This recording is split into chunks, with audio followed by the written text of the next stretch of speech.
हम हरदम नामा याद के लेवा गुरु के गया नामा जपत राम हरदम नामा।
अपनी महलिया से बोलती गुरु भैया अपनी महलिया से बोलती गुरु भैया याद हम ले वो गुरु के गया नामा जपत राम हरदम नामा याद हम ले वो गुरु के गया नामा जपत राम हरदम नामा।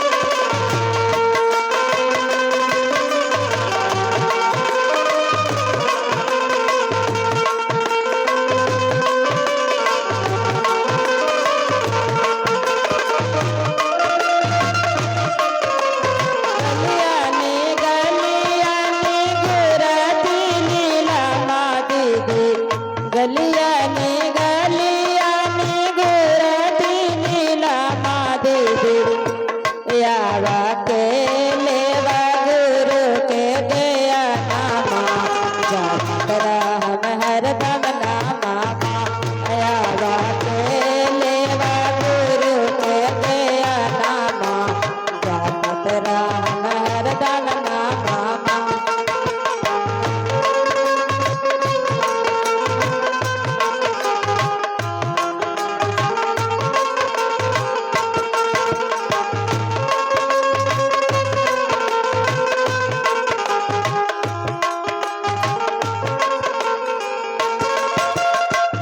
अपने महलिया से बोलती गुरु दीदी अपने महलिया से बोलती गुरु दीदी याद हम ले गुरु के गया नामा जपत राम हरदम नामा याद हम ले गुरु के गया नामा जपत राम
अब इतने से वाणी को विराम करते हैं। जैसे बने हैं गुरु भैया गुरु भाना लोग वैसे बनने रहिए और बढ़ाते रहिए चर्चा।